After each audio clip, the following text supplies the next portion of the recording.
benar 212 ini ada investor yang membiayainya?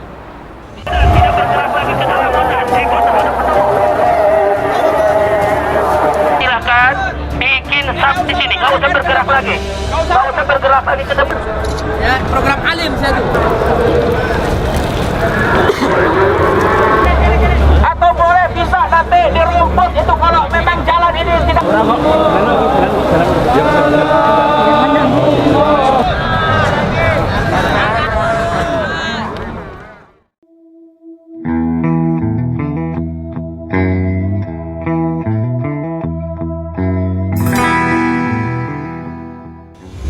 Cecep Muhammad Yasin, salah satu koordinator 212. Gus Yasin, gimana kegiatannya ini? 212 ini di bulan Desember awal ini sepertinya mau ada pergerakan lagi. Iya, memang itu 212 adalah agenda kebersamaan, agenda ukhuwah, agenda toleransi. Agenda kebersamaan karena memang ini dirayakan bersama, mengundang seluruhnya bukan hanya umat Islam, tapi ada umat Nasrani, saudara kita yang dari Nasrani, ada saudara kita yang dari Hindu, ada saudara kita dari Buddha, siapapun. Masyarakat diundang untuk bersama, membangun kebersamaan. Kalau ukhuwah ya kami ingin menjalin persaudaraan sesama Muslim. Di situ ketemu enak dari segala tingkatan, dari lapisan masyarakat yang insya Allah mereka katanya orang-orang itu kurang beruntung, padahal belum tentu. Beruntung itu nanti di akhirat, gitu. Dinilainya kan dari punyanya harta, materi lah. Itu mereka katanya kurang beruntung, tapi padahal mereka lebih beruntung daripada kita. Kemungkinan besar begitu, karena mereka hadir insya Allah dengan rasa iman, mereka menjaga kebersamaan.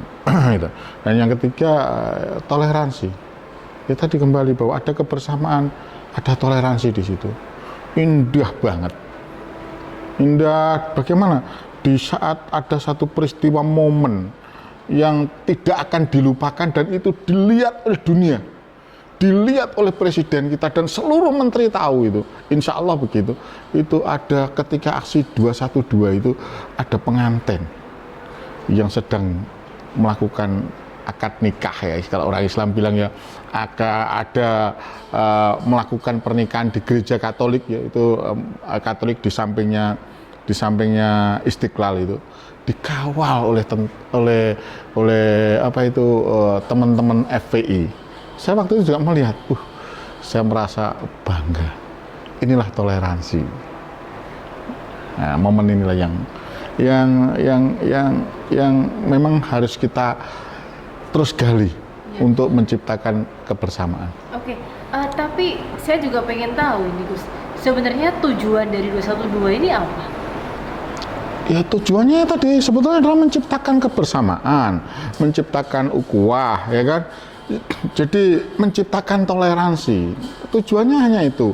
Momen ini terjadi kan sebuah keindahan di mana datang juga ulama, umat, baik dari pendeta maupun dari pastor yang datang ke situ, dengan beberapa dari agama-agama lain datang ke situ, berbaur, tidak ada sekat dan mereka tidak saling menjelekkan, tapi berangkulan, bergandengan tangan. Saya sempat berangkulan dengan seorang yang saya tahu ternyata beliaunya itu seorang Katolik.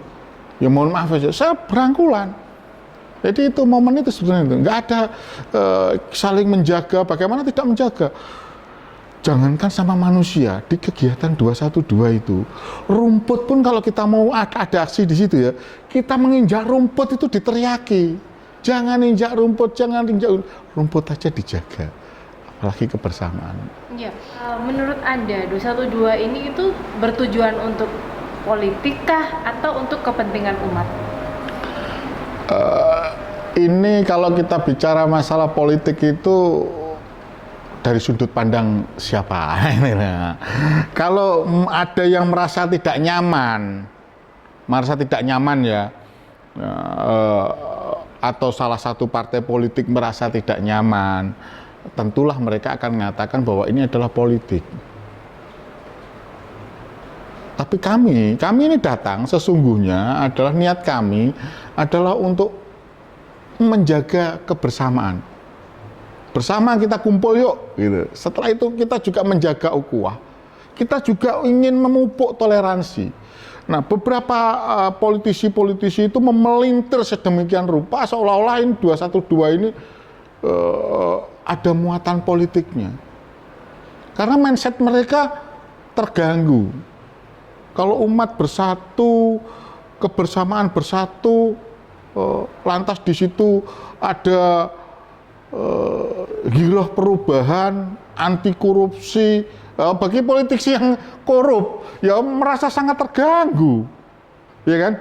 Merasa sangat terganggu. Bagi politisi yang biasa bermain uang, adanya kebersamaan itu, waduh, nanti saya kalau jadi kalau mau nyalon lagi susah dong saya jadi kalau ada 212 karena mereka datang dengan ikhlas dengan biaya sendiri.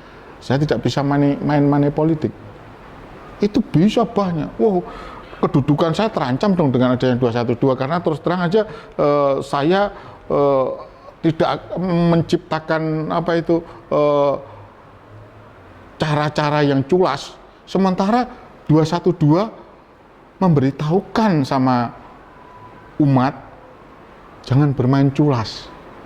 Ayo kita jaga kebersamaan, ayo kita jalin ukhuwah, ayo kita jaga toleransi. Nah, ini akan membuat suasana politik jadi mereka yang terganggu itu sangat-sangat mengganggu. Namun begini, kita tahu bahwa 212 ini mengumpulkan banyak massa, kerumunan.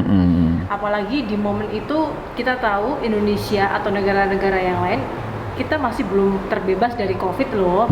Lantas seperti apa ini, Gus? Ya, saat ini memang suasana masih dalam kondisi COVID ya. Tapi kalau saya secara pribadi memandang begini loh. Ada kejadian, maaf ya, Pak Jokowi di NTT ya kan. Beliau sedemikian rupa berapa ribu orang. Padahal saat itu tengah-tengahnya COVID itu meledak-ledaknya. Nyatanya tidak ada klaster NTT. Maaf ya, klaster dari Pak Jokowi hadir. Yang kedua, klaster pilkada juga nggak ada. Pilkada kemarin dilaksanakan, mohon maaf, di saat 2020, di saat sedang tetangga saya banyak korban mati, tetangga saya sendiri, saya nggak usah jauh-jauh ya, setiap hari saya mendengar ambulan. Tapi pilkada dilaksanakan tidak ada klaster pilkada. Ya, tapi artinya kan kampanye kemarin itu kan sudah banyak yang di stop, kemudian dikenakan sanksi juga ketika memang melanggar aturan gitu ya Gus ya, melakukan kampanye yang offline gitu kan, itu kan kemarin sempat diberikan sanksi semuanya itu Gus. Terus gimana kalau pandangan ini berlaku misalnya di kerumunan 212? Saya berpikir begini loh ya, kalau untuk yang dikatakan bahwa itu sanksi itu sampai sekarang tidak ada sanksi. Kalau ada pun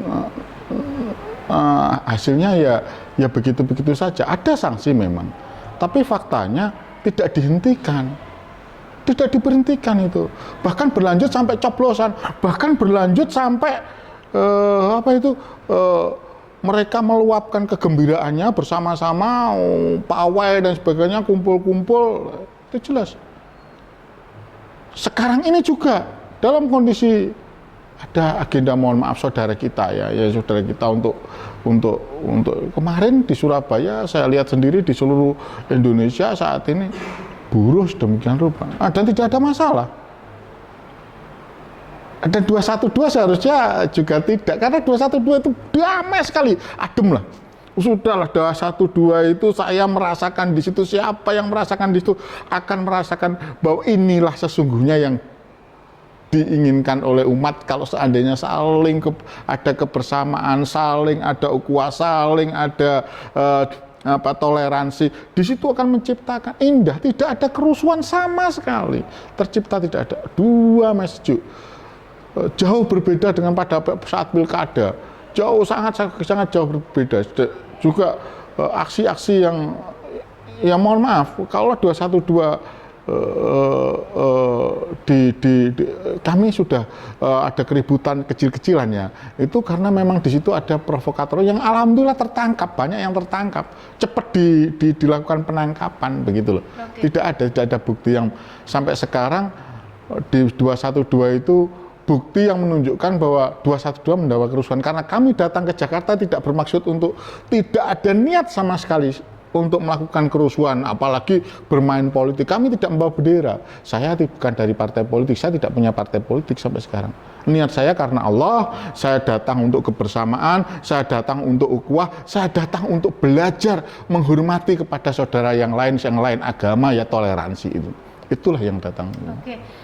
Anda sebagai koordinator di Jawa Timur, ini apakah sudah menekankan sanksi tegas bagi misalnya yang kemudian membuat kegaduhan, membuat kerusuhan gitu? Oh tentu, saya sampaikan sama teman-teman, kalau kalian membuat tidak mengikuti arahan daripada panitia untuk tidak menginjak, saya terus terang, saya pernah meninggalkan, saya suruh pulang ketika ada anggota saya yang saya turunkan dari bis.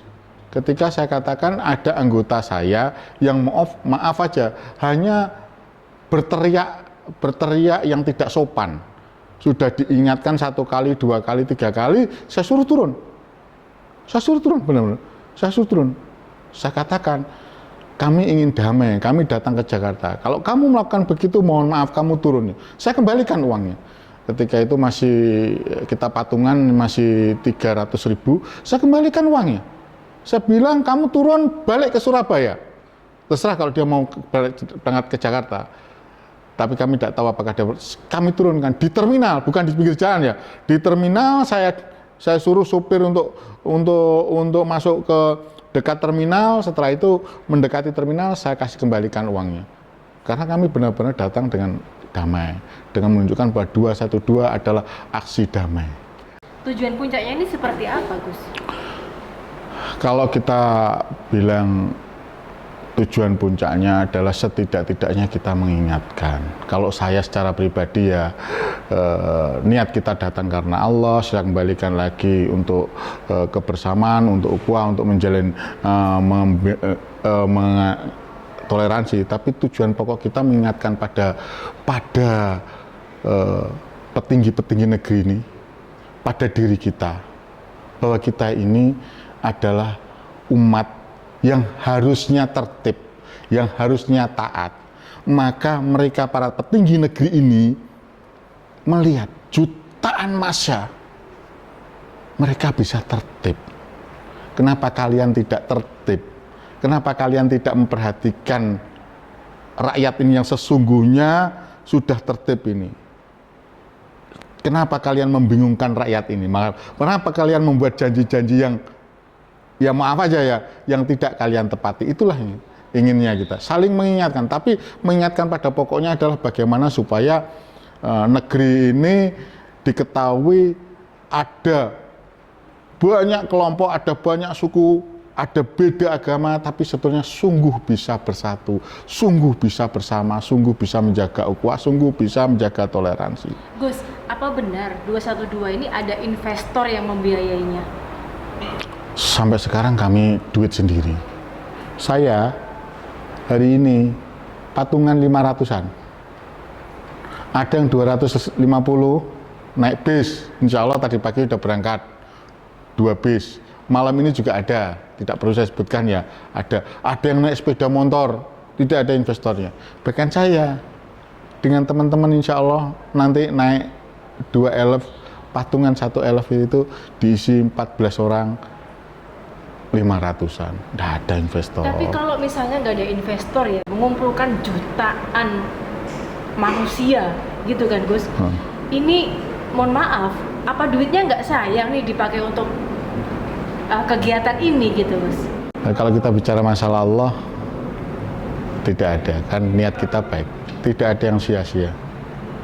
Tidak ada yang sia-sia. Uang yang kita keluarkan karena niat kita karena Allah, nanti juga akan kembali pada kita.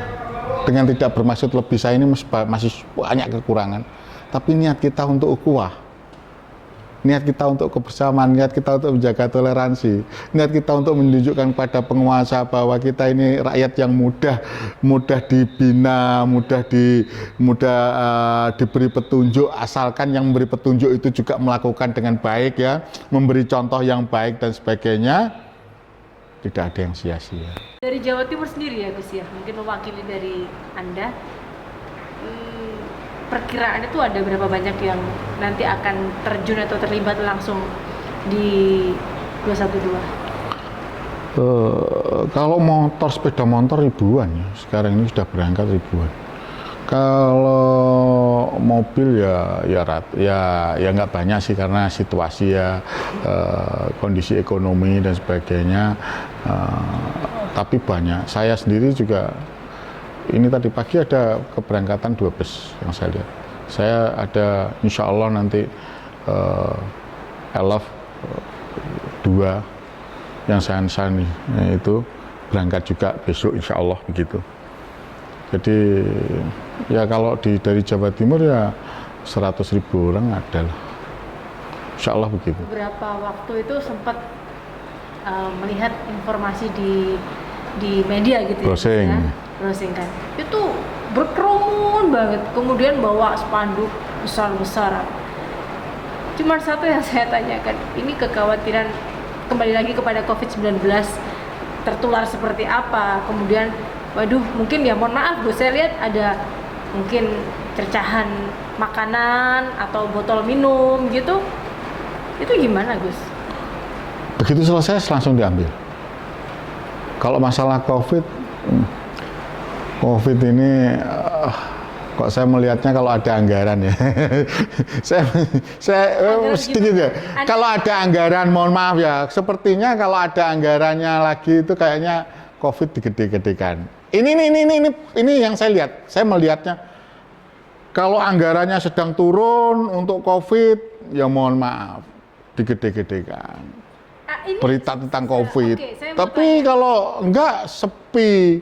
Sekarang nyatanya juga tidak. Sekarang ini kan ya nggak usah kita lihat lah, nggak usah kita lihat yang lalu lah. Kita lihat sekarang buru-buru, saudara kita yang buru-buru, nggak ada itu. Oke, Gus, anggaran ini anggaran yang seperti apa Gus? Negara menganggarkan ya seperti ya, mohon maaf ya, ternyata mohon maaf ya, ada KKN-nya di situ. Kalau saya bilang saya ini praktisi hukum, KKN-nya di situ ada.